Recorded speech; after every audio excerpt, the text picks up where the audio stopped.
but they're not the end-all be-all. There is no such thing when it comes to security. You can't prevent everything. So the other bit is to make sure that you build a framework so that you can identify exploits and start to create healthy internet habits. So I'd love to tell you that I'm going to give you all the answers, but that simply doesn't exist. So to begin, I want to talk a little bit about the type of hacking, because what I'm covering is fairly specific. There's a lot of domains in the cybersecurity world. I'll start with the middle two. So high profile hacking, I don't think, at least it would never be a victim of high profile hacking, because I don't have a high enough net worth and I'm not the CEO of a public company. But if you are a CEO, CFO of a public company, or you're worth a lot of money, then you have to be worried about that. And that's a whole different category of threats. It has a lot of social engineering involved, and it's something that we don't really need to talk about. I put hobbyists there because there could be a 13-year-old down the street who figured out how to get into your Wi-Fi because you used the default password, and they might mess around. But again, that's fairly unlikely, so I'm not going to focus too much on that, and it's usually pretty much somebody just testing to see how good they are at computers. And then the last one I'm also not going to cover, which is institutional hacking. This is the NSA and every sanctioned, state-sanctioned, government-sanctioned type institution, which has a whole bunch of technology available to them. Chances are, if they're hacking you, then you've probably done something pretty wrong. But I'm not going to go into detail on that. Rather, I'm going to focus on what's most common and what's almost absolutely going to happen to you if it hasn't already yet, which is what I call info farms and professional hackers. So these are the people who are in the business of capturing your information and selling it. And that's what they do. And so I'm going to focus on the techniques that they use and how to approach their exploits specifically. Now there's another type of persona, I'll say, not really a hacker, but is something for everybody to be aware of, which is internet trolls. Usually internet trolls are just an annoyance. So these are people that will comment on your stuff or follow you, basically internet stalk you, right?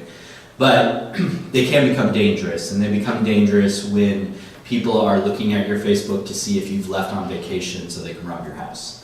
So that is something else to consider. I'm not going to cover that in detail, but that is something that is a part of good internet practices, especially social media, and especially your privacy settings on social media, which we'll talk about at the end. So I have those two additional questions we'll talk about in the end, and your question about public Wi-Fi, we're going to talk a lot about. So I'm going to go through the common types of hacking that you're going to see with these information farms. The first one is spoofing or phishing. They're essentially the same thing. The difference is very nuanced. But what it is a hacker pretending to be something else that you trust to get information. And the information might be username, password, it might be credit card, it might be other information. Very, very common type of hack. You've probably most often seen this when you get an email that looks like it's coming from a valid organization, but it isn't. And the email a very common one is, you need to reset your Facebook password. Looks like Facebook. Everything in the email looks like Facebook. You click on the link, it says, please enter your existing password. You enter your existing password, enter a new password, then nothing happens. They just took your existing password. So, and they already have your email address. So that's a very common example of that happening. And so we'll talk about techniques to avoid those types of exploits. Zero-day vulnerabilities we'll talk a little bit about. You probably heard about these. The most recent one was with the Intel chip architecture. Back an architecture that's existed since, I think, 1998, and is in all Intel chips, including the one in this computer, a lot of phones, a lot of Windows machines.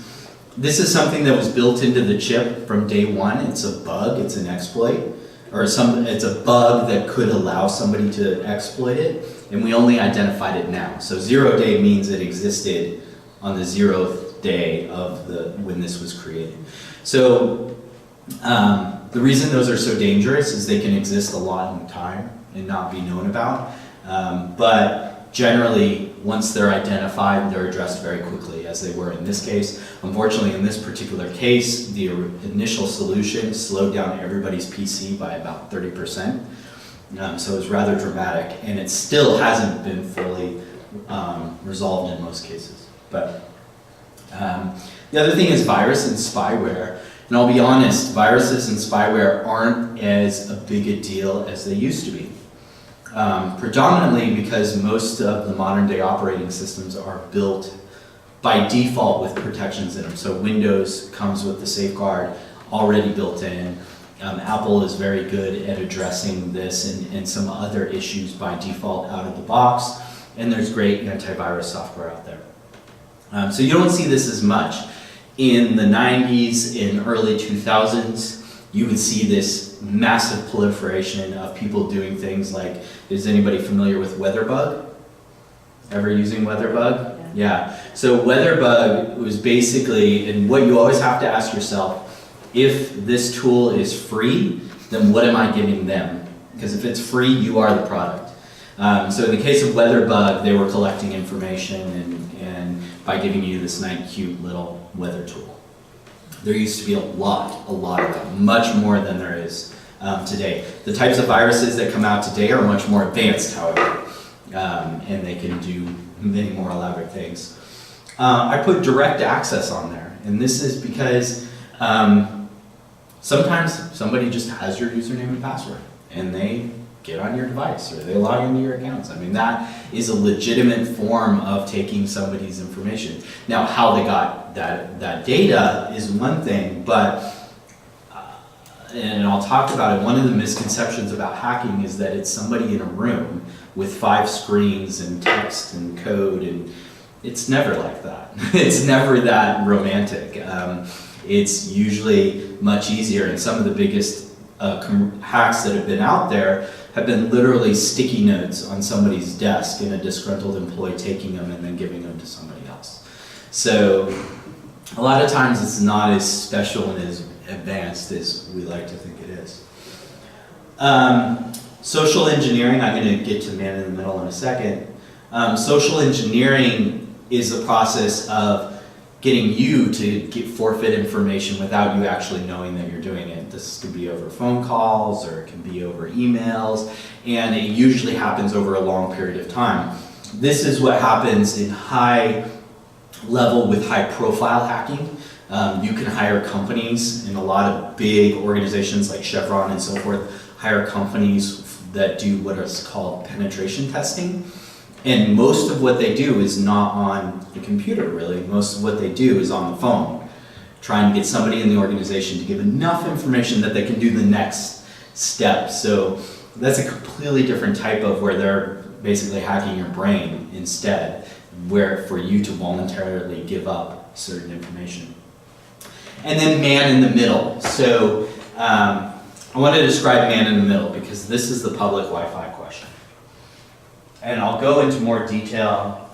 I have solutions to this problem. So when I'm done with this, you might be saying, well, I should just turn off all internet anywhere. That's not the case, but I do want to explain that this attack is very common, and it's something to be aware of. So when you talk about public Wi-Fi, there's Wi-Fi here. It's Livermore Public Library, right? So that's the SSID. So that's what you see. Is there a password to the one here? No. Okay, that's even worse. So you can, anybody on your device, you can connect to it. I've connected to this one on my laptop, which is a little bit hypocritical. And what happens is you connect to the Wi-Fi connection. That's a Wi-Fi symbol. And it connects you to the internet. And there's a router somewhere in the building that's doing that traffic.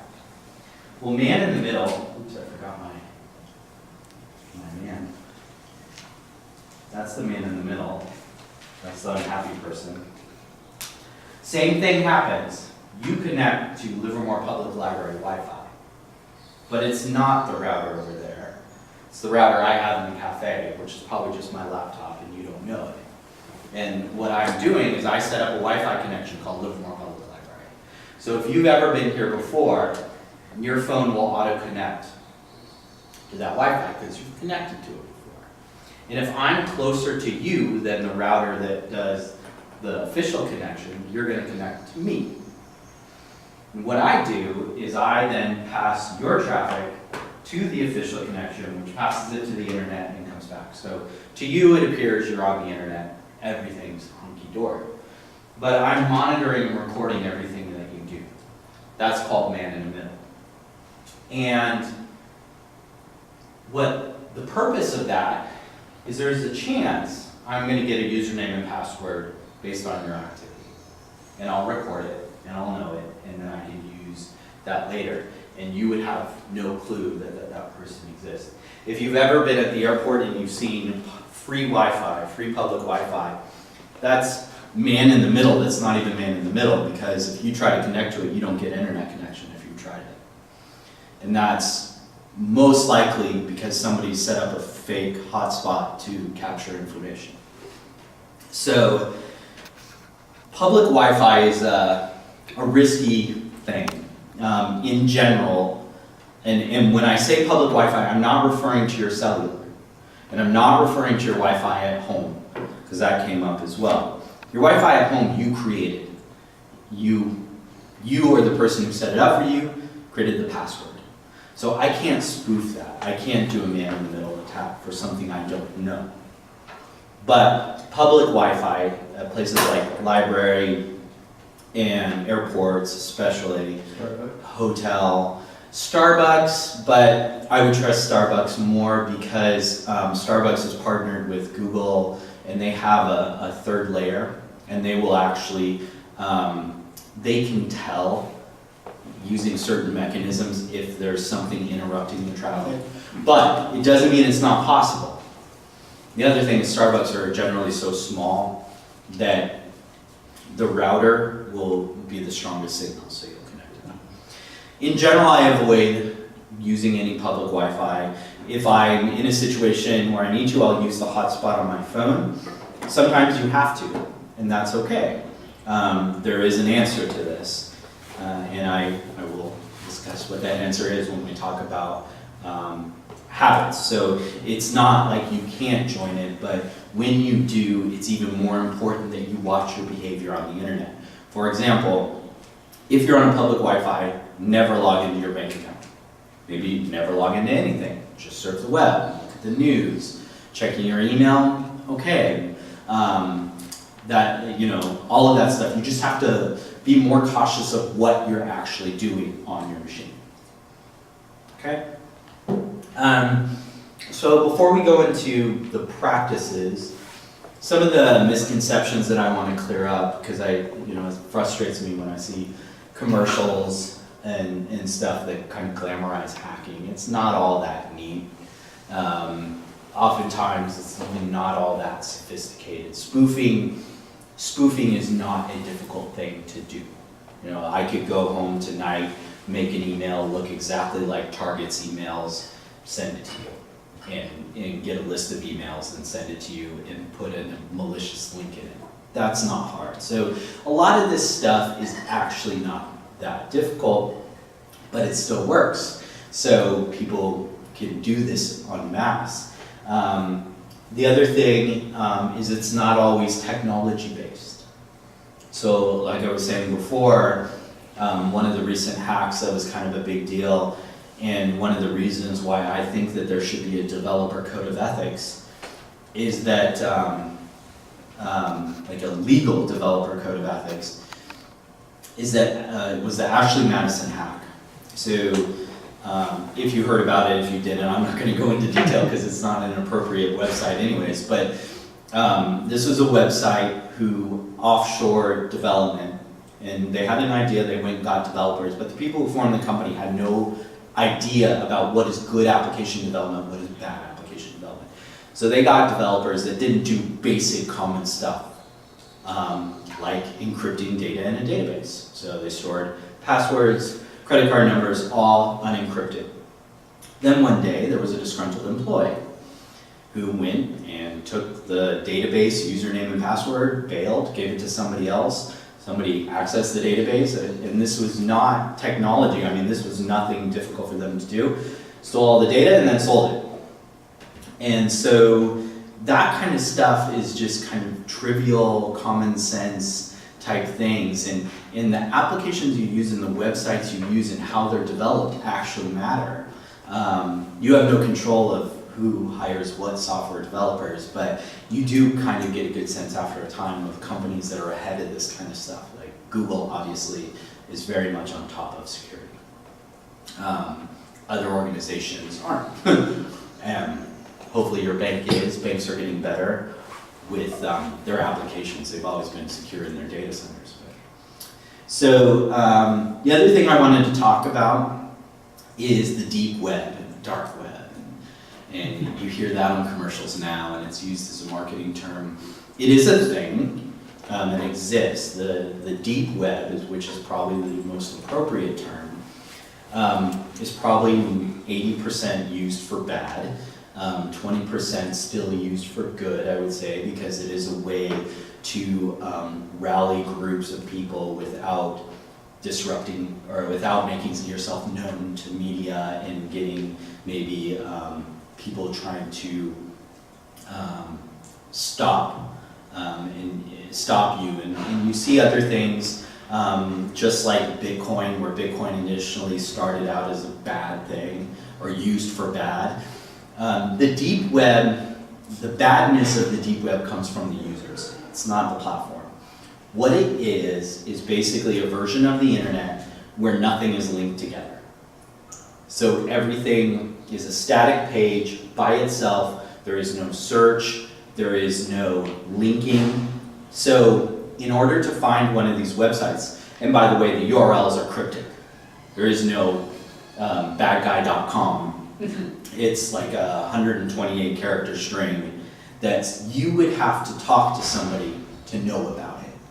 And that's kind of how it works, is that you have to be in the know to get the specific page for you to browse to in a very specific type of browser. So it's still the internet, but it's a very unconnected internet, and in order to get access to things, you need to know the specific addresses in advance. The idea being that it's really hard for authorities to go and just get a list of all the pages that are out there like you can do on the internet and know what's on them. You would have to somehow get that information another way. So that's what the dark deep web is. How it's used is if somebody hacks a database, because most of these information farms do not use the data themselves. They sell it. So if somebody hacks a database, they collect all credit card information and database information, they bundle it up, and they will sell it on the deep web, because it's very hard to track the original source of the person who created the deep web page and the data on it.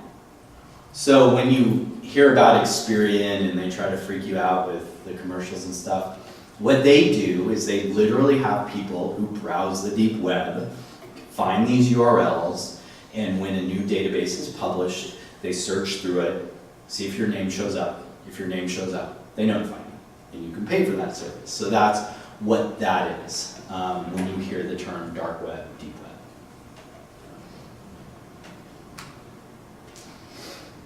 So all of this, and like I said at the beginning, what I really want you to come away with is some list of about 4 or 5 clear tactical things you can do. But also a framework, because it's really a moving target. This stuff changes daily. By the time we leave here, there's going to be a new type of expert. But the behavior of hackers and their motivations and so forth doesn't really change. And so it's really building an awareness and the ability to identify these issues and keep ahead of them and change your behavior so that you are exposed less. I get the weird phone calls also.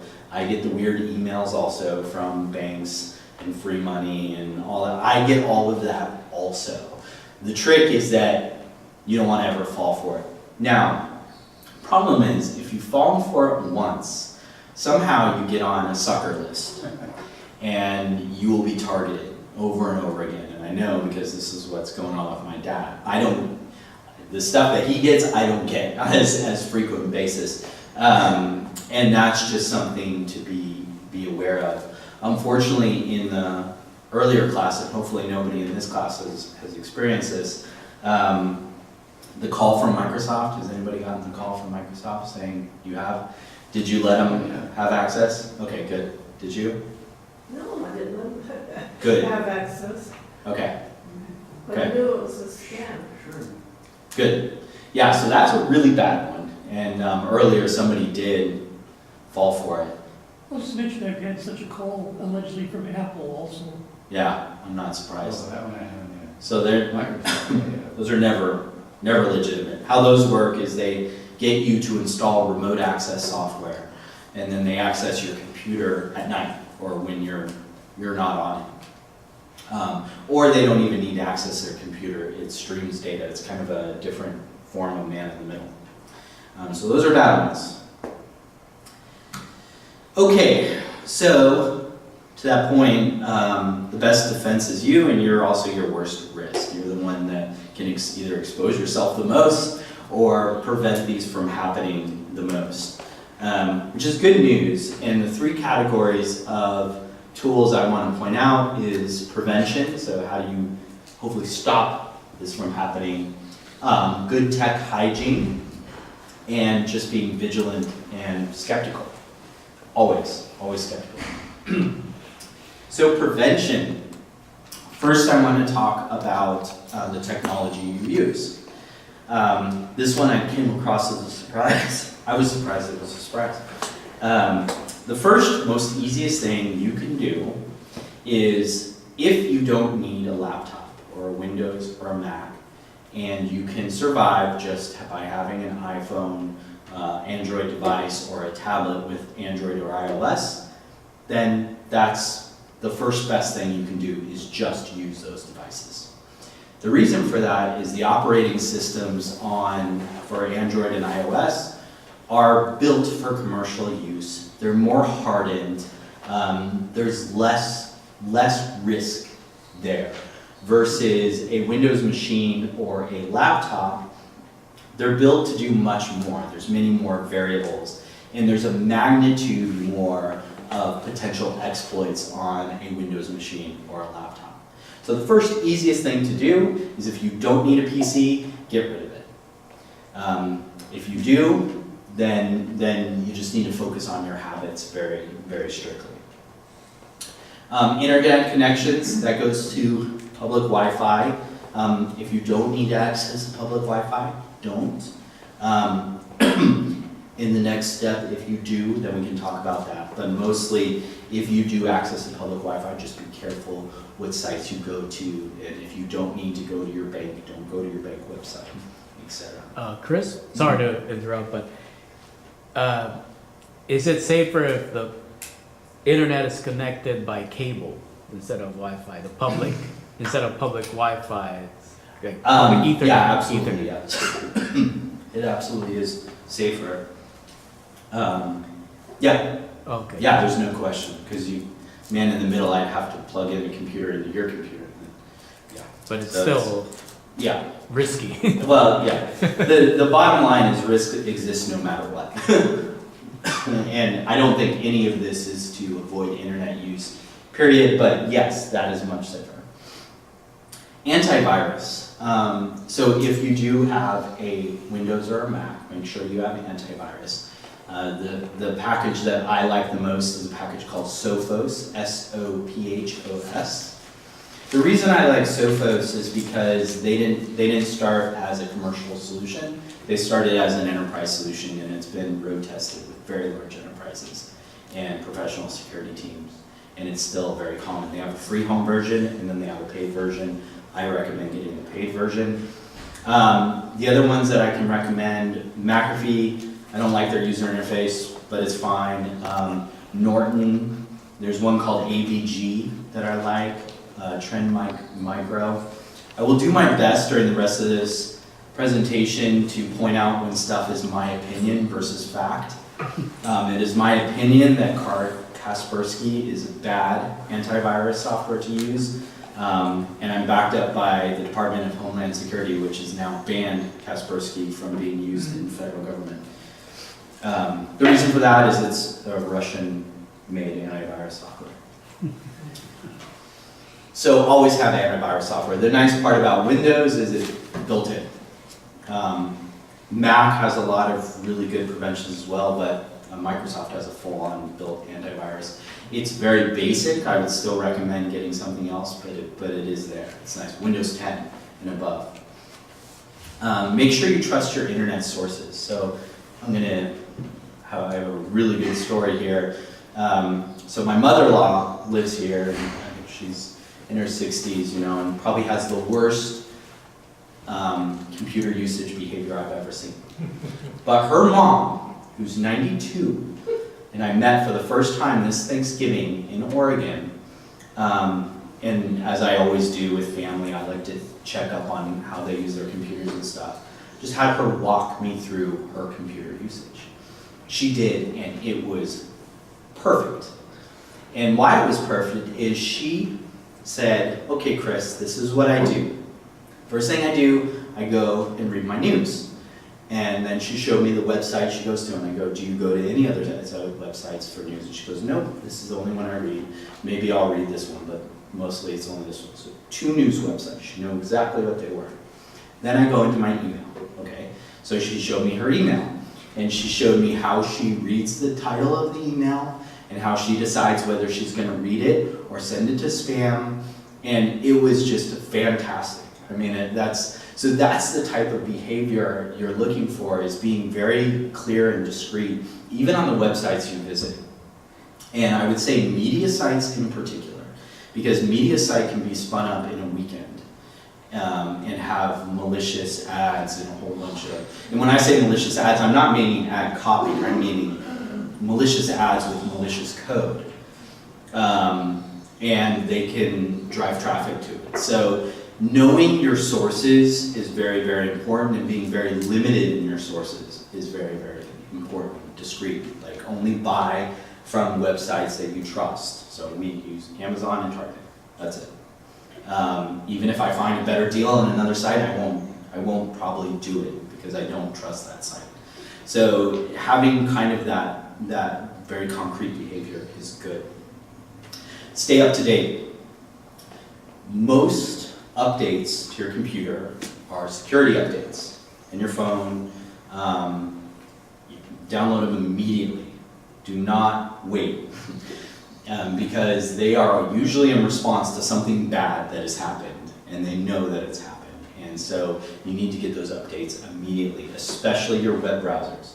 If you have old versions of web browsers, that's where, especially old versions of Internet Explorer, that's where a lot of bad can happen. So always stay current on your updates. Stay clean. So if you are using a PC, you'll want to make sure that on a monthly basis you clean your browser data, which cleans your usage history and cookies. Cookies are a thing that are saved, websites will save on your computer. It's just a little tiny text file. That little tiny text file can do a lot of things. It can be convenient because it can save data for you that makes next time you visit a particular site easier. Sometimes it's used for advertising. If you've ever gone to an Amazon site, looked at a product, and then 2 days later gone to a completely different site and then saw an ad for that product, a lot of times that's called retargeting. A lot of times that's done by cookies, and the cookie keeps track of that. Retargeting is done in other ways as well. But cookies can also be used in a malicious way where they collect data on you over a long period of time to understand your behavior and then share that with malicious people. So it's good to just kind of cull those and clean those out every now and then. Every web browser has a different way of doing this, but I would clean out your browser history and your cookies about once a month. Also with your machine data, it's good to make sure that you empty your recycling bin and you clear quote-unquote temporary files. It's not like it used to be, but there's tools out there that can help you do that. The one that you can do very easily on your own is empty the recycling bin. You never know if there's been a Trojan that's even been deleted by your antivirus software that you haven't fully gotten off your system by not emptying the recycling bin. And then your email. In your email, every email client is slightly different. So we were talking about the annoying nagging emails that you get from the banks and so forth.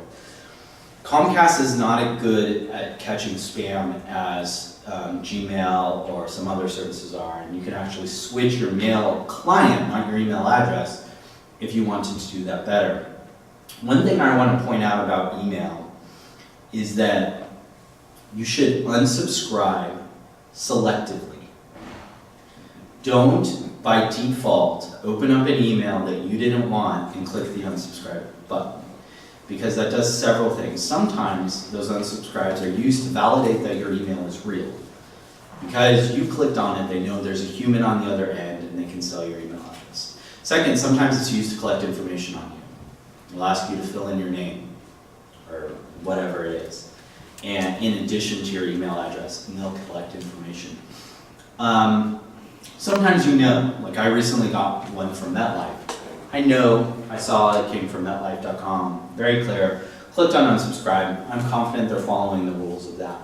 But if I'm ever in doubt, I click the spam button so that the email learns and it always just spams them.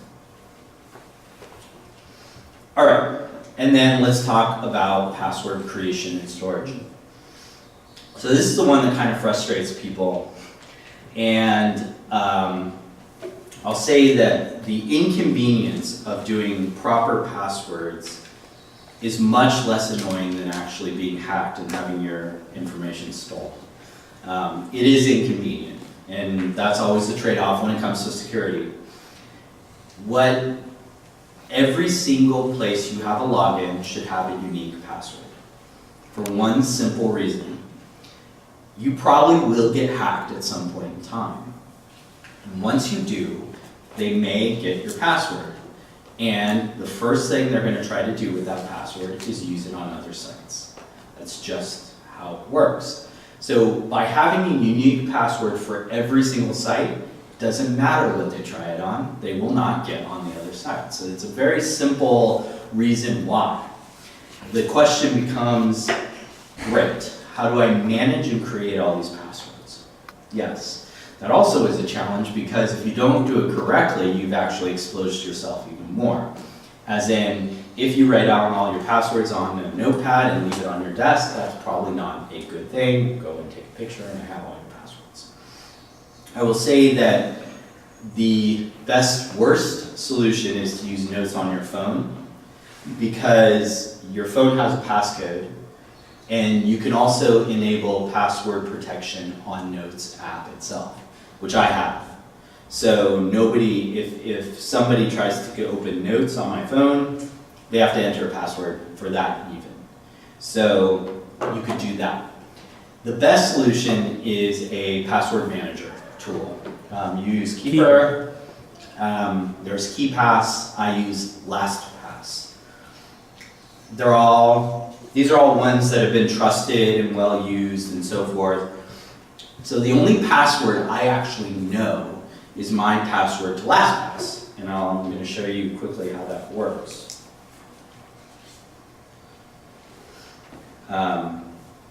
So here's LastPass here, and I have the app on my phone and I have the Chrome plugin. And it will generate passwords for me and it will save them. And then when I go to the site, it will automatically fill those passwords in as long as I'm logged into LastPass.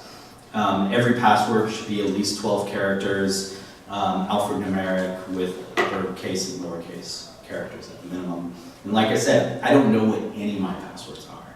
All I do is really rely on LastPass to generate, store, and then populate those for me. And I also use it on a regular basis to update my passwords. This has been the best solution. Now you could easily argue with me that if I got your password to LastPass, I would have everything.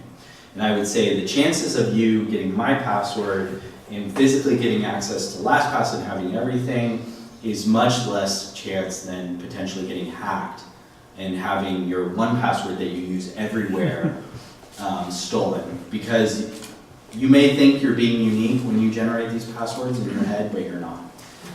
Everybody generates passwords generally in the same way, and key crackers are very good at doing what are called dictionary lookups and to figure out what your password is very quickly. So your quote-unquote unique password, unless it's randomly generated, is not unique. And if you repeat it, then that's not good. And by the way, my wife is the worst at this, and it's part of the reason why I've basically taken over all accounts, online accounts, and she can't access them anymore because it freaks me out so bad. So it is annoying to do this, but it's important. The other thing is called two-factor authentication. You should turn this on whenever you can. Two-factor authentication, I'm not done, let's see, is where, in addition to your password, let's hope it doesn't have, yep. In addition to your password, you have to do another, you have to enter another piece of information. When people first started doing this, it was always silly questions like, what's your favorite car, and stuff like that. People are getting away from that. What they're doing now is two passes. So anytime I have the option to turn on two-factor authentication, I do. State Farm is one of the places I do. So when I click login, I've given my username and password, or LastPass has, and the first thing I get is select your verification message. So now it's saying, you're not done yet, you need to enter in a code. How do you want that code? Send it to me via text. Click continue, I'll get a text, in a second here. It hasn't already come. So I'll get a text message with a number, yep, got it. And I will enter that number, and now I can get in. So why this is so powerful is you may get my password to State Farm, but you're not going to get my phone. The chances of you having both, I'd probably be in a really bad situation if that was true. So how do you turn on that? Well, that's a great question. So it's all dependent on the site. So State Farm has it. MetLife doesn't. They're two insurance companies. This is not something that you can just request. They either have it or they don't. If they have it, turn it on is the deal. Now, this is the more simplistic form. What most companies are going to is Authenticator apps. So this is an Authenticator app from Google. And what you do is, so LastPass, for example. Remember I told you if you stole my LastPass password, you have everything? That's not true because I have two-factor authentication on LastPass as well. What happens when I signed up for LastPass, I said, turn on two-factor authentication. It gives me a barcode. I scan the barcode with my phone. Now my phone and LastPass are linked. And so when I want to log into LastPass, I have to look at my phone to get this code, which changes every minute or so, about 30 seconds. Seems annoying, but it's as secure as you could possibly be if you do that. Because you would have to get my phone, this particular phone, with this particular app to access the websites.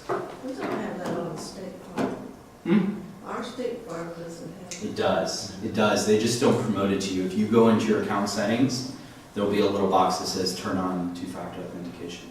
They don't do a good job of promoting it, but if you have a State Farm account, it absolutely does. Yeah, if you have Dropbox, Dropbox has it. A lot of sites have it. Gmail has it. Sometimes they just don't do a good job of promoting it. But this is becoming more and more and more common. Because it's about as secure as you could possibly be. So that's password creation and storage. Now let's talk about just healthy habits Oh, wow. I'm gonna go over. So I told you trust your internet sources, websites, and so forth. This also means app stores. Any Android users? Okay, so in Apple, there's only one app store, both on the Mac and on your phone. Just always get your apps from there. You don't have a choice unless you jailbreak your phone. And like I was saying, if you jailbreak your phone, you deserve to get hacked. If it's a Mac, then you can decide whether or not you want to use apps from the App Store on your Mac or just download it from the web. I always use apps from the App Store here. And then for Android, you have the Android App Store, but Android has third-party stores. Never use a third-party store. The reason for that is Apple and Google, they have to approve these applications, and they go through a security validation process in it. It doesn't mean that the application is 100% clean and not malicious. There's one particular app I downloaded for my iPhone that passed all the tests, but I'm pretty sure is malicious. It was a faxing app. That's only because I thought through it. But the chances are better if you use from a designated app store that what you're going to get is better. When Android originally came out, it was kind of pitched as this thing for developers where you could do whatever you want, and that's where Android was very unsecure. But that's changed. How you browse is really important. So I'm going to go back to the man-in-the-middle attack. And I'm going to go to ponyparty.com. Where's Pony Party? Did I close Pony Party? Well, anyways, let's see. We'll go to Uber Comments. All right. So what I want you to notice here, again, I'm using Chrome, which is opinion-based. In my opinion, the most secure browser you can use. But I'd say that Safari is really good and Edge is okay. I wouldn't use Firefox, but my opinion. So here in Chrome, we see a few things. First thing is at the very top, you see HTTPS. There's no reason that any website ever, for the rest of time, should not be HTTPS. You should always see HTTPS. In Chrome, it does the additional step. It tells me, it highlights it in green, which means good to go. And if I click on the name, I get more information about the number of cookies it uses. It has a valid security certificate, etc. In the next few months, Chrome is going to start screaming at users who visit any website that doesn't have HTTPS. Could you explain the number 49, the number of Yeah. cookies it uses? So that is 49 different cookies that it Why saves. that particular Just this site. Why? Just this site. And so what This is why you have thousands of cookies on your computer. It uses 49 different. Different ones. So each one probably has a different purpose. Like, this is a Uber conference. This is our conferencing service. So one of them might keep track of a specific setting. One of them might remember the last time I had a conference call. I don't know. But it could be used for anything. We don't actually know unless I go and open these cookies, which I could locate them on my machine. Well, here's double click. So here's, some of these are associated with links that are embedded. Here's one directly. All of this stuff is useless to me. BizID, I don't know what any of this means. It's all a part of the application. So does that mean those cookies were already installed on your computer and it sends data to them? Or it installs 49 cookies? So if you visit the site for the first time, it's creating those cookies for the first time, but every other time they're already there. Go away. Okay, does that make sense? Yeah, websites are applications. They're not just sites, they're applications, and they store a lot of data on your computer.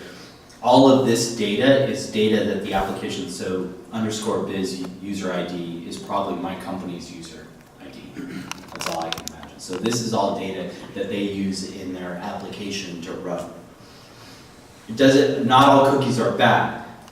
You want cookies for a lot of reasons to make applications run better, but they can be bad. One in particular I don't like is DoubleClick, because DoubleClick is part of an ad network, but in any case. So HTTPS. Now, Pony Party, I'm picking on this poor site. And if any of you know Pony Party or work for Pony Party, I'm sorry. This is a cute company that we've used to rent ponies, petting zoo for our kids. They're based in Livermore. And I just knew on a whim that they wouldn't be HTTPS. I just knew that. Right now, what you get is this I information. Click on that and it says this site isn't secure because it's not using HTTPS. And I'll explain what that means in a second. In a few months, Chrome is going to start screaming at me not to visit the site. Then a few months after that, or a year after that, they're going to flat out block sites that don't have HTTPS, which is a good thing. And this is something that big organizations need to do to rally around the user. Now, what does that mean? Back to the public Wi-Fi scenario and man-in-the-middle attacks. When you enter anything into your browser, it's sent from your browser to your router to the internet. If it's HTTP, it's sent as what's called clear text, which means if I were to read it in transit, I would see it for what it actually is. So if I fill out a form, contact form, and I enter my name, Chris, at any point in its transport, I can look at it and see this. If it's HTTPS, I'm not going to see Chris. I'm going to see a 256 character random string because it's encrypted. So everything transported is encrypted. Why that matters is that if I by chance am part of a man-in-the-middle attack, everything that this hacker is recording is useless to him because it's all encrypted. So it's very important, and most applications, and actually Apple nor Google will allow applications into the App Store that don't use HTTPS 256-bit encryption to even exist. Because even in applications on your phone, they're transmitting data. And you don't want that data to be clear text. So that is why HTTPS sites are important. If I were to give this presentation in a year, this wouldn't even be a conversation because every website's going to be or shut down. Monitor your URLs. What I mean by that is just be aware of the URLs you're visiting. So, for example,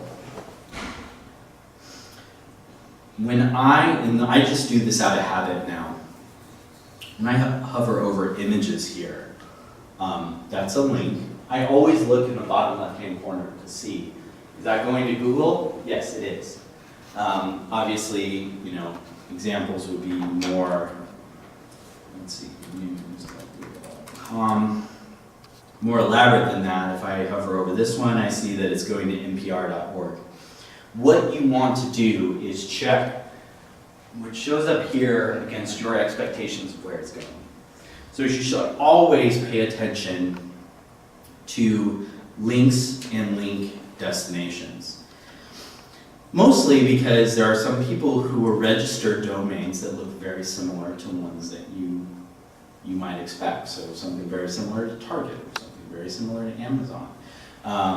In those cases, those are more monitored better, but for Party Pony, maybe it was Party Oni and they just omitted the P, for example. So you just want to always make sure, because in spoofing, you can create websites where the first 1, 2, 3, 4, 5 pages look exactly like the site that you expect to see. I can make a website that looks exactly like target.com. And for the first 3 pages, it appears like target.com. Beware of the metadata you're giving out. So not all of your data is data that you just supply via form and so forth. There's other metadata that is collected just in the process of you using the internet. The best example of this, and this again goes to social media, is when you take a photo of something and you upload that photo somewhere. Social media sites are getting better at this. It will have geolocation data in the photo. So if I'm a really good stalker, I download that photo, I see the geolocation data, I know where you took it. I could know then where your home is. I think Facebook now strips this data out. It didn't originally, but in email, if you send an email with a photo attachment, that data will be there. I use a little app on my phone to strip that data out, and I'll show that. But that is just another example of you giving away information and not really knowing it. And then in general, just don't click on links.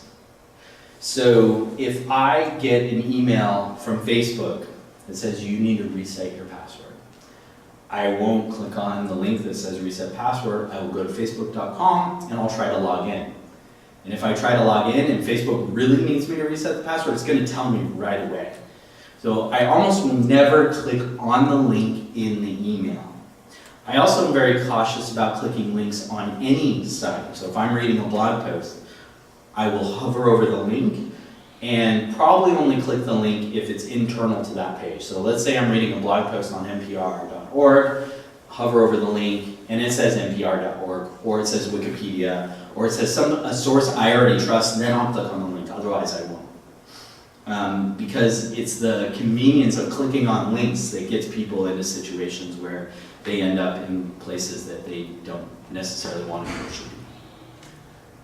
Getting back to monitoring the URLs, what's the easiest way to do that in Safari? Just looking at the address bar. It's, for me, it's just habit. I just always cross-check everything. This is just a behavior. Well, how do you look at a URL before you go to it? So this is a very interesting question that relates to something that I've seen a lot. So just like on Chrome, Safari has an address bar at the very top. I've noticed that a lot of people will, instead of typing in URLs, like instead of doing ponyparty.com, they'll do ponyparty and hit enter. That's okay, but you're not actually going to the site, you're searching. And hopefully the search result is what you expected, and hopefully you're using a good search browser. It's always better to visit sites directly. So if you know the URL, use the URL. Don't just search. I've seen that a lot. Okay. So I would say it's kind of a push or pull thing. It's super convenient to click links. You don't have to. If MetLife is asking you for something, then go to metlife.com and log in and then do the thing that the email asks you to do versus clicking on the link. I'm going to share a use case in a second where that'll become very clear. So question every link. Don't trust formatting. Just because Target's logo is on the email doesn't mean it's from Target. And think before you click or download. PDFs, you always only download if you're expecting them. If you have an old version of Windows and an old version of Adobe, PDFs are very malicious. It's very easy to make a PDF malicious, I'll say, with old versions of Adobe. So be up to date and be careful about PDFs. All right, so this is a screenshot of a photo that was taken at Sauce this weekend or something, and I just wanted to show that when I look at the metadata of the photo, it shows me exactly where it was taken. This is the app I use. I'll click. If I'm going to share this photo with anybody, I'll click remove metadata first. I'm sorry, remove what? Metadata. Okay. So once I clear all that data, if I share that photo with somebody, they don't have the geolocation. And these are just examples I wanted to go through. These are two recent phishing attacks. This is MetLife, two separate websites are disclosing that they've encountered. What's really frustrating to me about these is that, like, oh, this is great, thanks for telling me about it, I'll be aware of that, right? But for them to get my email address, a part of the site, they have been hacked. So MetLife is basically saying they've been hacked. They just don't tell you they've been hacked. They're saying, be aware of this phishing attack. Well, the only way MetLife that you could have had a phishing attack happen from you is if somebody got my email from you by hacking you. So thanks for that. But sites are starting to notify people of this, so that's important. Now, this is an example that initially got me. So this is like putting this to practice, right? So my dad texted me and he goes, Chris, I remember you signing me up for iCloud to back up my phone.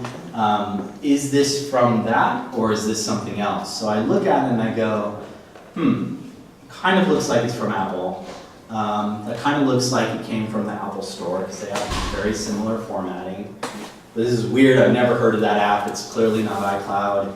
And I don't think it's legitimate. So I told my dad, don't do anything with this email. Don't download that PDF. Go and log on to your iTunes account and see if that shows up in your recent purchases or subscriptions. Then he sent me another picture of this. I go, okay, now I know for sure that that was a scam. And that PDF is probably malicious. If you look at the email address, there's no way Apple is using mailforwork.com. It's not going to happen. That's fake. So this is a perfect example of spoofing of an email that looks like it came from Apple. They use the formatting, they use everything. Even on the bottom, they probably put copyright, all that stuff. But it's not Apple. So always look at the sender, always look at the email, don't download the PDF. And if you really think it's legitimate, fine. Go to apple.com, log in, and find it. You don't need to access it from your email. There's another way to access it. You can go directly. All right, so now getting to the final list of resources. So I wanted to address the two questions. This is kind of, put it up there and I'll cover it as well, that came up. So the first one were documents saved in the cloud. So it's not really a hacking question, but it's a very fair, is that secure question. And I will say that in general, saving documents in the cloud for backup storage is probably more secure than saving documents on your computer. And it's definitely more stable. And the reason for this is that cloud vendors like Dropbox, and we're talking about Box, Dropbox, and so forth, Drive, they have 24/7 security people watching their data center. They know how to identify intrusions. They are better equipped at preventing people from hacking your documents than you are. So the only valid concern anybody can have about storing documents in the cloud is, does an employee in that company have access to my documents? And that is a valid concern. But most of these companies are set up in a way that even if they went to the computer where your documents are stored in the data center, what they see are encrypted strings. And they have no idea where these files go, who they belong to, what's in them, anything else. And they probably don't even have access to them. So it would be very rare for somebody at Dropbox to go to their data center, find your files, and open them, is my point. But that is a valid concern. But still, probably less likely than somebody getting the data directly from your computer. So if you have a mobile device, plus your files in Dropbox, you're probably safer and more secure than if you have a Windows machine and your files saved locally there. Does that answer that question? You had the file, you had, yeah. It's a very, very good question. And enterprises ask this all the time. Enterprises wonder, well, should we build our own data center to store our files? And it's the same response. Box, Drive, Dropbox are more secure than your staff because they have more to lose. If they get hacked, they're out of business versus your security people, they might lose their job or something. So it's not, they're just not as up to date on security. They are in the business of security. Social media, privacy, we talked about that, so do the privacy check. Again, my recommendation on any social media is to only share information with your friends, direct friends, Facebook specifically, so every privacy setting should be shared with friends only. You can do a public view of your Facebook to see what the public would see if they just accessed your Facebook blindly. But there are a lot of privacy settings. So how do you do that? The public view? It's been a long time since I've done it.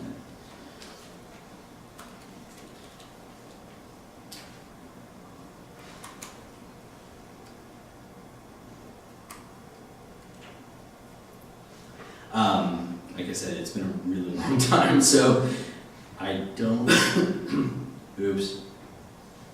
There's not something in the security or privacy settings, it's some of the- Yeah, it's when you do the privacy checkup, there's a button that says view as public. Oh, okay. And that's what you want to look for, but you're gonna have to look for it, and you probably can Google to try to find the location of this. But there is a lot of settings. As Facebook's grown, they kind of stuck privacy settings everywhere. The new facial recognition feature came out, so if you don't want that, you can turn it off, which will automatically tag people, essentially. So that's the social media. Okay. So this is kind of just a summary and a list of things that I wanted to hit. Being diligent is probably the most important thing you can do. Watching the links that you click and making sure that you have really strong, unique passwords. I use LastPass, but KeePass and Keeper are good as well. There's a website, haveibeenpawned.com. If you browse this website, enter your email address, and you have to validate it. It's kind of hypocritical for me to tell you to go to a website and enter your email address.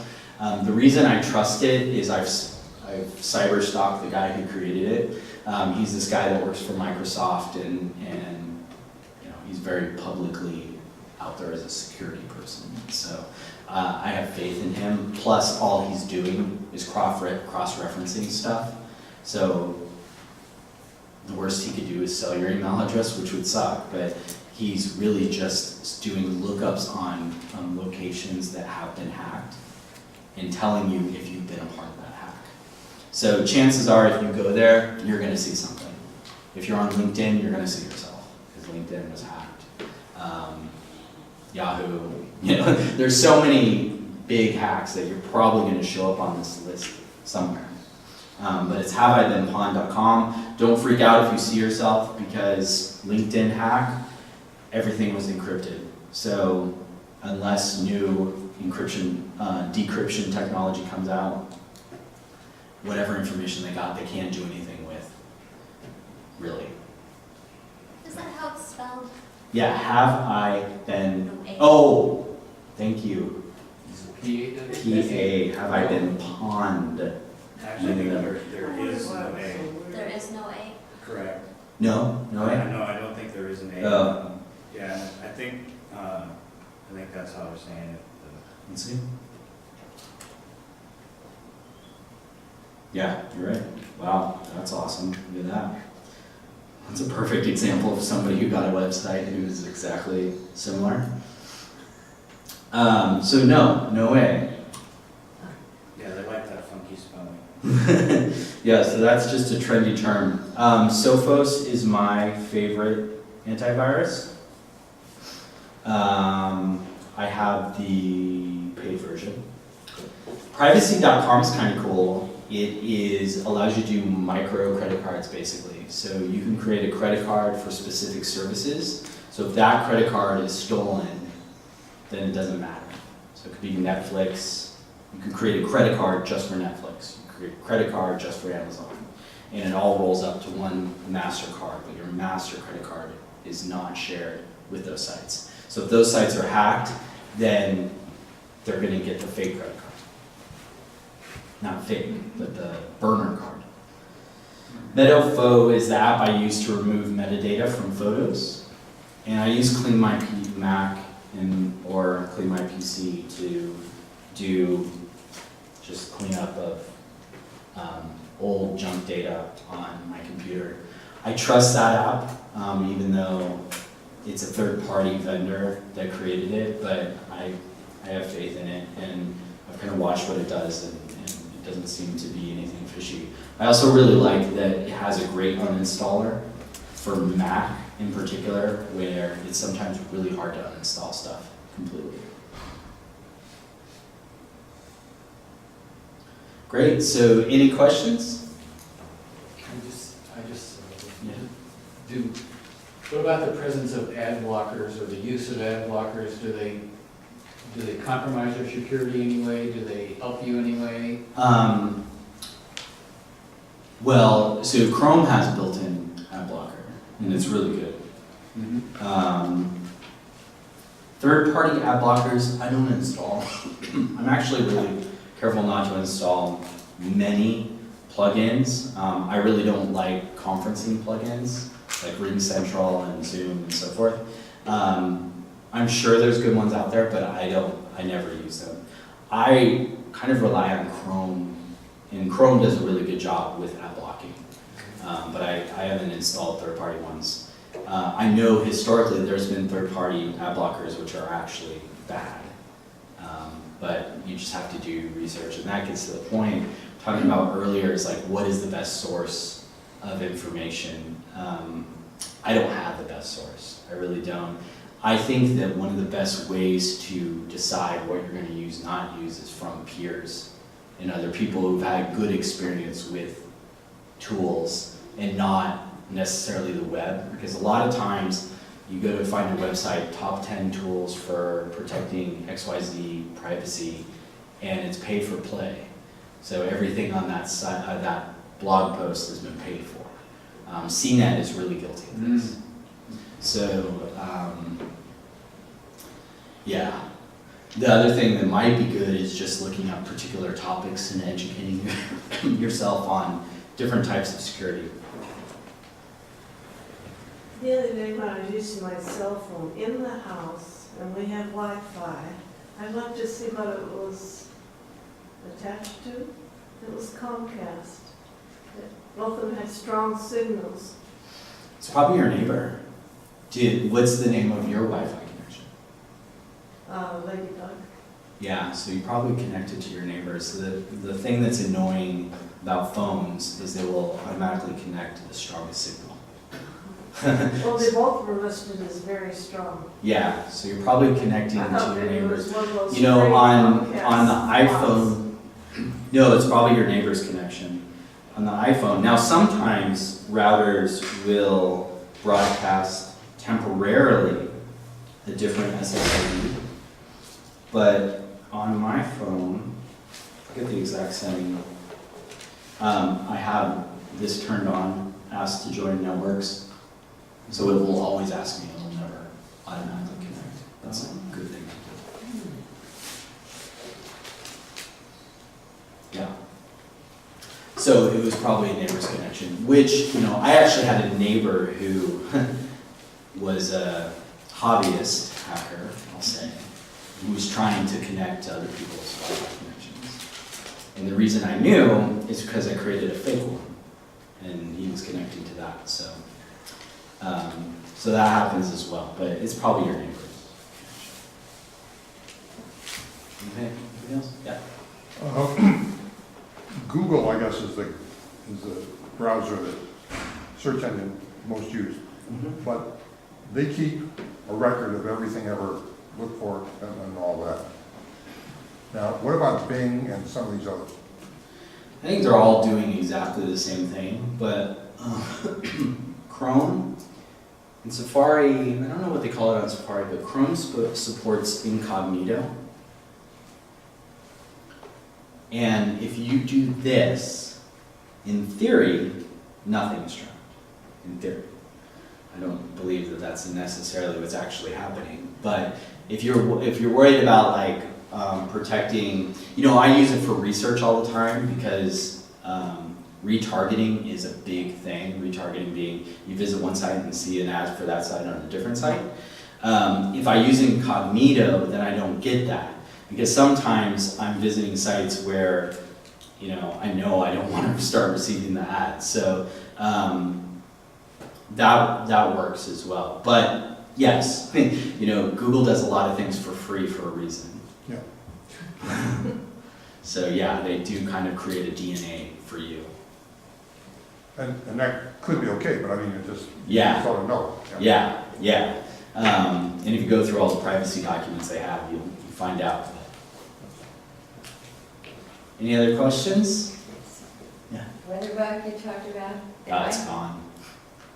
Doesn't exist anymore, I don't think. Really? I still have it. Oh, really?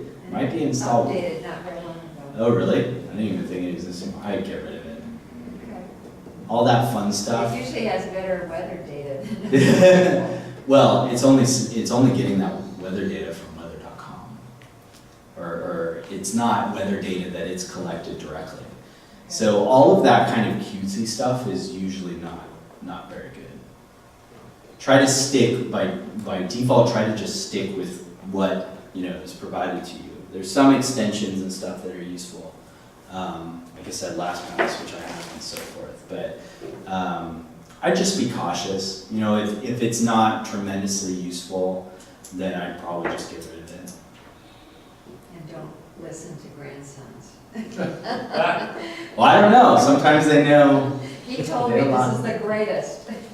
It is. I mean, it does a lot of. When I used to do IT consulting, a number of really cool, neat things. I mean, my dad has gotten himself in trouble by free games, free card games, and stuff like that, which have been problematic and caused problems for him. So, like Rummy and all sorts of stuff like that. Oh, great! Yeah, I want to play Rummy.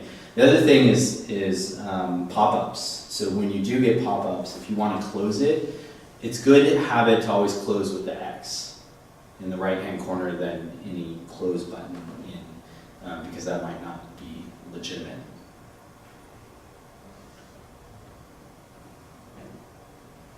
Any other questions? So I'm going to hang out if you have any questions, but I appreciate everyone coming, and hopefully there was something useful there for you. Thank you. Thank you.